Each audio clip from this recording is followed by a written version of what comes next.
দর্শক, SR news বিডিতে আপনাদের স্বাগতম।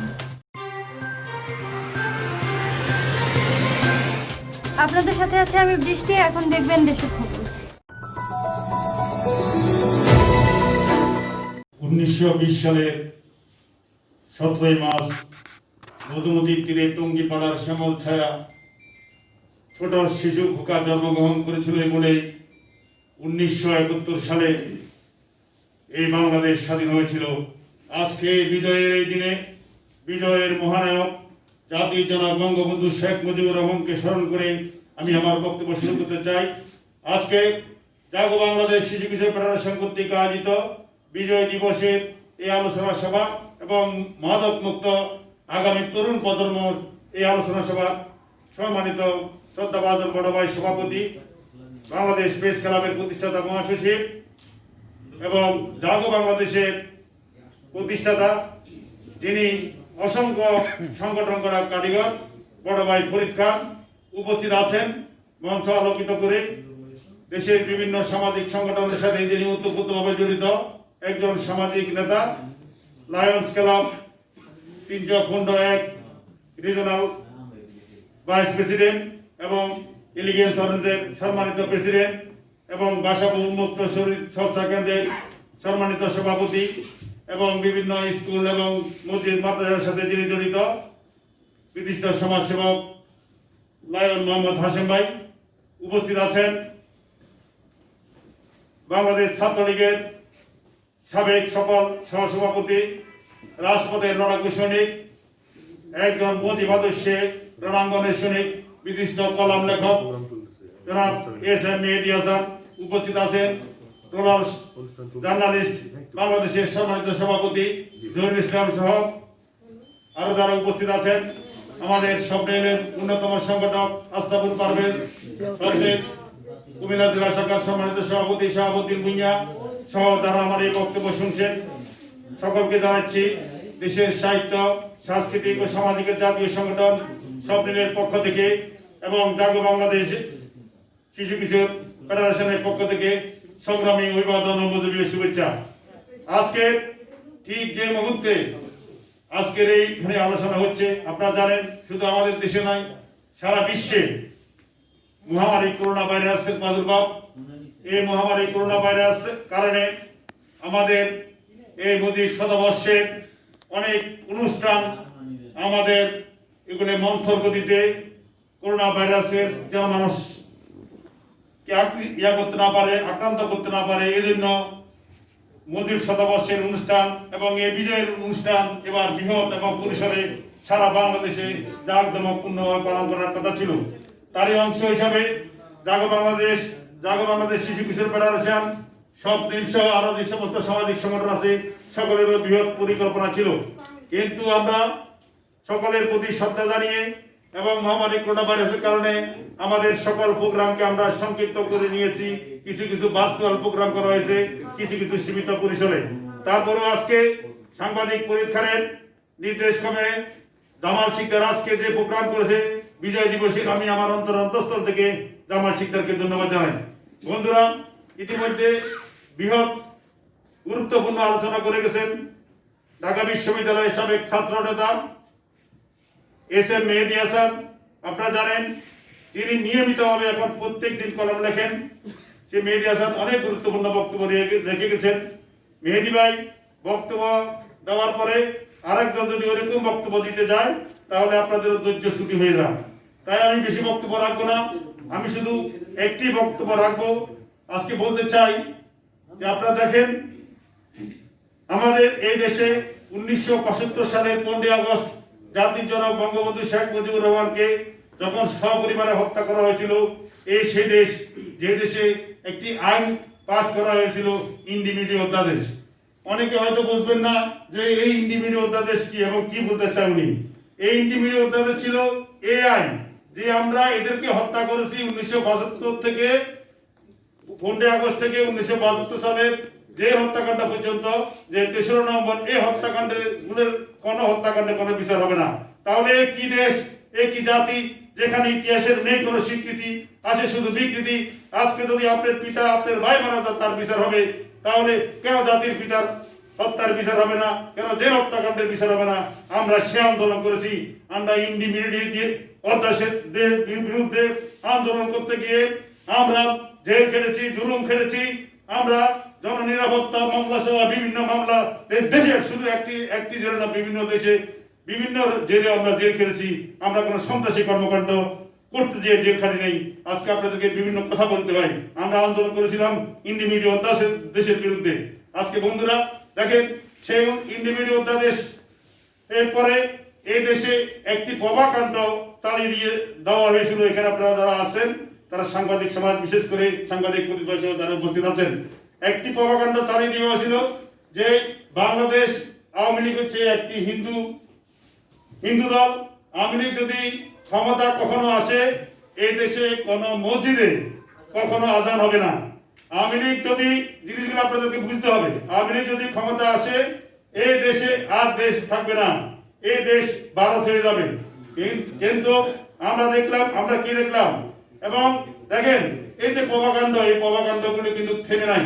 এরপরে আওয়ামী লীগও ক্ষমতায় এসেছে, এই দেশে মসজিদ তো বন্ধ হয় নাই, এই দেশে মসজিদ আরো বেড়েছে, এবং মসজিদে মুসল্লিদের নামাজ পড়ার জন্য আরো অত্যাধুনিক আধুনিক সুযোগ সুবিধা করা হচ্ছে।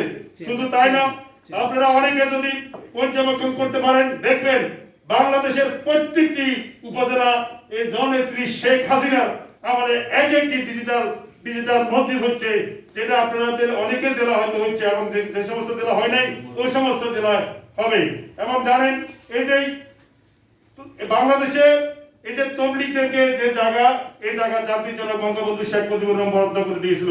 এই যে কাকরাইলের যে মসজিদ, ইসলামী ফাউন্ডেশন জাতির জনক বঙ্গবন্ধু শেখ মুজিবুর রহমান যে ইসলামী ফাউন্ডেশন করছে, কিন্তু আওয়ামী লীগের বিরুদ্ধে সবসময় একটি অপবাদ, এখানে অপ্রাসঙ্গিক কথাগুলি এসে যাচ্ছে। যেহেতু আজকে আকাশে বাতাসে অনেক ধরনের প্রভাকাণ্ড হচ্ছে, আমি একটু ডিটেলস আপনাদেরকে দিয়ে যাচ্ছি, কিন্তু সেই প্রভাকাণ্ড এখনো থেমে নাই।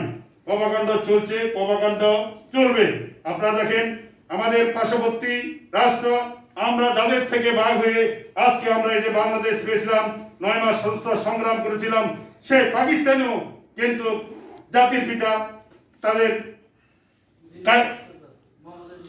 মোহাম্মদ আলী জিন্না, আমাদের পার্শ্ববর্তী রাষ্ট্র, সেখানে জাতির পিতা মহাত্মা গান্ধী, আপনি দেখেন আমেরিকাতে জর্জ ওয়াশিংটন, এবং তুরস্কে কামাল আতাতুর্ক, প্রত্যেকটি রাষ্ট্রে জাতি প্রতিষ্ঠিত জাতির পিতার স্বীকৃতি আছে। কিন্তু আমাদের দেশেও এই জাতির পিতার স্বীকৃতি নিয়ে আমাদেরকে অনেক টাল বাহানা পোহাইতে হচ্ছে। আমাদেরকে শুধু তাই নয়, আপনারা দেখেন এই দেশের সৌন্দর্য বর্ধন করতে গিয়ে, রাষ্ট্রের সৌন্দর্য বর্ধন করতে গিয়ে যুগে যুগে, আমি ইসলামী দৃষ্টিকোণ থেকে কথা বলতে চাচ্ছি না, আমি শুধু এটাই বলি যে দৃষ্টিনন্দন ভাবে বিশ্বের বিভিন্ন মুসলিম রাষ্ট্র, প্রত্যেকটি মুসলিম রাষ্ট্রে এবং সারা বিশ্বে আজকে রাষ্ট্রনায়কদের এবং সুন্দর কৃতির ভাস্কর্য আছে, এবং বাংলাদেশেও তা আছে। কিন্তু আজকে তাদের ভাস্কর্য তাদের কোনো ইস্যু না, ভাস্কর্য কোনো ব্যাপার না। বাংলাদেশে আরো অনেক ধরনের, সারা বিশ্বে আরো অনেক ধরনের অনেক অপরাধমূলক কর্মকাণ্ড হচ্ছে, সেই দিকে তাদের কোনো খেয়াল নাই। একটি ঘটনাকে ইস্যু করে এই দেশকে তারা আবার সে পাকিস্তান বানাবার স্বপ্ন দেখে, তারা সবাই এক এবং অভিন্ন, তারা একই সূত্রে গাথা। 1975 সালের 15 আগস্ট যারা, 1971 সালে বাংলাদেশের বিরোধিতা যারা করেছিল, যারা জননেত্রী শেখ হাসিনাকে 21 আগস্ট হত্যা করতে চেয়েছিল, তারা সকলে এক এবং অভিন্ন। এক সময় এক একটা ইস্যু নিয়ে আসে, কাকে নিয়ে তাদেরকে তারা খোলা পানিতে মাছ শিকার করতে চায়। দেখেন এই যে একটা রাষ্ট্র, যে রাষ্ট্রে একজন রাষ্ট্রনায়ককে হত্যা করেছে, তার হত্যার বিচার হবে নাই, এবং তার কন্যাকে, যিনি বিরোধী দলের তখন নেত্রী ছিল, সন্ত্রাস বিরোধী যখন মিছিল করে একটা সমাবেশ করছিল, তাকে প্রকাশ্যে দিবালোকে তাকে গ্রেপ্তার করে দিতে হয়েছিল, কিন্তু সেটা কোনো অপরাধ নয়। সেই অপরাধের বিচার কেউ চায় না। আজকে যদি কোথাও কাউকে শুধু যে কোনো শুধু একটু আঘাত হয়, বলে বাংলাদেশ গেছে, কিন্তু তাহলে 21 আগস্টে কি গেছে, তাদেরকে নিয়ে তো সেই সমস্ত কথা বলতে হয় না। আমি বলতে চাই, আপনারা সকলে ভালোকে ভালো বলুন, খারাপকে খারাপ বলুন, মন্দকে মন্দ বলুন। আমরা আসেন, আপনারা সকলে একটি সুন্দর রাষ্ট্রের স্বপ্ন দেখি। দেখেন জাতির জনক এই যে বিজয়ের মাসে আজকে সারা বাঙালির জন্য এই বিস্ময় অবাক হয়ে তাকিয়ে রয় বাঙালির যে অর্জন। আজকে পদ্মার এই পার থেকে ওপার আজকে আমাদের এই যে এপার পদ্মা এবং ওপার পদ্মা আজকে যে মিলবন্ধ হয়ে গেছে, এটা হচ্ছে আমাদের এই রাষ্ট্রনায়ক শেখ হাসিনা এবারের বিজয়ের আপনাদের জন্য উপহার। এই পদ্মা সেতুকে নিয়ে অনেক কথা বলা হয়েছিল যে এই পদ্মা সেতু হবে না, এটা একটি কাল্পনিক, এবং যে দেশের একটি জাতীয় নেত্রী বলেছিল যে পদ্মা সেতু দিয়ে আপনারা কেউ হাঁটবেন না, কেউ উঠবেন না, এটা ভেঙে পড়ে যেতে পারে। তাহলে এই যে রোমরস হাস্যরস করা হচ্ছিল আমাদের দেশকে নিয়ে, আজকে দেখেন এটি পদ্মা সেতু বাস্তব। এবং দেখেন আজকে যারা আপনারা মামা দিয়ে গেছেন, দেখেন যে বাংলাদেশের এই যে রাস্তা যে করা হয়েছিল মামা পর্যন্ত, বাঙ্গা পর্যন্ত, এই রাস্তা বিশ্বের অন্যান্য জায়গাতে এই ধরনের রাস্তা নাই। আমরা অনেকেও আপনাকে বলতে পারেন যে আপনি এখানে দাঁড়িয়ে মিথ্যা কথা বললেন, কিন্তু ঘটনা তা না। ঘটনা আপনাদেরকে প্রত্যেকে বুঝতে হবে। আমাদের বিশ্বের অন্যান্য রাষ্ট্রে দেখবেন রাস্তা করতে তাদেরকে এত ভোগান্তি করতে হয় না। ওখানে বালি থাকে, বালি শুধু বালি দিকে ভিটামিন দিলে রাস্তা হয়ে যায়, বড় বড় রাস্তা হয়ে যায়। কিন্তু এর বাংলাদেশে রাস্তা করতে ওই রাস্তার 100 গুণেরও বেশি টাকা খরচ হয়, বেশি পরিশ্রম হয়। তাহলে আজকে দেখেন, আজকে ঢাকা চট্টগ্রাম মহাসড়ক দেখেন, যে মহাসড়কে আমরা একদিন যাবো না হলে 3 দিন লাগবে আমরা চট্টগ্রাম পৌঁছতে। এখন যে কখন ঢাকা থেকে বাড়িতে পৌঁছে বুঝে যায় না। যেখানে আমরা আজকে ঢাকাতে যে উন্নয়ন, আজকে সারা মহানগরীতে যে উন্নয়ন, আমাদেরকে উন্নয়নের কথা বলতে হবে, শুনতে হবে। পাশাপাশি আপনারা টিভি দেখবেন এই যে রাষ্ট্রনায়ক শেখ হাসিনা, তার অনেকগুলি গুণ আছে। উনি উনার নিজ দলের অপরাধীদেরকে কখনো ক্ষমা করে না। যাদের বিরুদ্ধে অভিযোগ উঠেছে আপনারা দেখেন, এ পর্যন্ত শুধুমাত্র অভিযোগ উঠার কারণে তৎকালীন মন্ত্রীকে পর্যন্ত মন্ত্রিত্ব বাদ দেওয়া হয়েছিল। শুধু অভিযোগ প্রমাণিত হয় নাই, অভিযোগ উঠার কারণে ছাত্রলীগের রানিং প্রেসিডেন্ট সেক্রেটারিকে উপহার দেওয়া হয়েছিল। শুধু অভিযোগ উঠার কারণে যুবলীগের প্রেসিডেন্টকে উপহার দেওয়া হয়েছিল। এটা কি বাংলাদেশের কারো দ্বারা সম্ভব? একমাত্র জননেত্রী শেখ হাসিনার দ্বারা সম্ভব। তাই আজকে এখানে কথা আসে, আমি বক্তব্য বাড়াতে চাই না। আমি শুধু এটাই বলি, আজকে বিজয়ের দিনে বিজয়ের এই মহানায়ককে স্মরণ করতে হবে, এবং আমরা সকালে সত্যকে সত্য বলবেন। আর আজকে আমি আরেকটি কথা বলি, জামাল শিকদারকে আমি ধন্যবাদ জানাই। আজকে জামাল শিকদার যাদেরকে এই দায়িত্বে আমন্ত্রণ জানিয়েছে, এই জন্য আমি অন্তরস্থল থেকে ধন্যবাদ জানাই। বলে কেন এখানে আপনি তাকে ধন্যবাদ জানাচ্ছেন? দায়িত্বের লোকদের জন্য। আজকের বক্তব্য যে বিষয়বস্তু মাদক মুক্ত সমাজ আগামী প্রজন্ম, এখানে যারা নেতার মঞ্চের বক্তব্যের সাথে যদি তার বাস্তব জীবনের মিল না থাকে, নেতার মিল না থাকে, তাহলে ওইরকম নেতা এবং নেতৃত্ব আমাদের দরকার নাই। আজকে আমরা হঠাৎ করে বলতে পারি, আমি সহ এই মঞ্চে যারা আছে এরা কেউ মাদকতা ব্যক্তি না। তো এই জন্য এই ধরনের ব্যক্তিদেরকে উপস্থিত করে যে জামাল শিকদার সেই বড় বড় লোকদেরকে আনবে, কিন্তু তারা কারো টাকার মালিক, মাদকাসক্ত লোক, তাদেরকে বাদ দিয়ে আজকে সেই বেছে বেছে যারা সমাজের ভালো মঙ্গলকর কাজ করতে চায়, খেটে খাওয়া মানুষের জন্য কাজ করে, এই ফরিদ খান ভাইকে দেখেন মাঠে ময়দানে যেখানে অসংগতি, যেখানে উনার যা আছে, উনার একটা জিনিস আছে, সারা বাংলাদেশের এমন কোন উপজেলা নাই যে উনার কর্মী নেই, উনাকে ভাই হিসাবে সংগঠক হিসেবে সম্মান করে না। এর থেকে বড় প্রাপ্তি আর কিছু নাই। কিন্তু আপনি কোথাও শুনবেন না ফরিদের কাছে টাকা নেই, উনি খানা উনি ঘুমাই রয়েছে খালি পেটে, সেটা ওনার ব্যাপার। কিন্তু কেউ বলতে পারবে না ফরিদ খান ফরিদ খান বাটপার। এটা হচ্ছে ফরিদ খান একটা বড় অর্জন। এই ধরনের নেতার নেতৃত্বে আমাদেরকে চাই। তো আজকে কারো টাকার মালিকদেরকে ঘৃণা করে, আজকে প্রকৃত যারা মাদককে ঘৃণা করে, মাদকের ব্যবসাকে ঘৃণা করে, তাদেরকে আমাদের জন্য ধন্যবাদ জানাই। আর একটা বলি, মাদক শুধু নিজেকে নয়, নিজেকে, দেশকে, সমাজকে, সকলকে ধ্বংস করে দেয়। তো যারা এখনো বিভিন্ন পড়াশোনা মাদকাসক্ত হয়েছেন, মাদক যারা ব্যবসা করে তাদের সংস্পর্শ চলেন, সকলকে অনুরোধ করব আপনারা ফিরে আসেন। কারণ মাদক এত ভয়াবহ জিনিস। গতকাল আমি ইউটিউবে একটি জিনিস দেখেছি, সেটা আপনাদেরকে আমার গা শিহরে উঠছে, যে রোহিঙ্গা দুটি ছেলে বাংলাদেশের জাতীয় পতাকা মাথা নিয়ে তারা মাদক বহন করেছে। পুলিশ তাদেরকে অনেকভাবে তল্লাশি করেছে। ওরা বলতেছে আমাদের কাছে ইয়াবা আছে, কিন্তু ইয়াবা তাদের কাছে পাওয়া যাচ্ছে না। তাহলে তারা তাদের পেটের মাধ্যমে ইয়াবা নিয়েছে, এবং তারা মল ত্যাগ করার মাধ্যমে এই ইয়াবা যখন বাইর হবে, তখন আরেকজনে এই ইয়াবা তাদের কাছে বিক্রি করে তারা খাবে। তাহলে কি হচ্ছে? প্রত্যেক করে তারা আরেকজনের পায়খানা খাচ্ছে। তো এই যে এই জিনিসগুলি আমরা সমাজে প্রত্যেকবার বলতে হবে। শুধু মাদক না, আমরা তো হারাম জিনিস খাচ্ছি, মানে ক্ষতি করে আর হারাম আমরা পায়খানা খাচ্ছি আরেকজনের।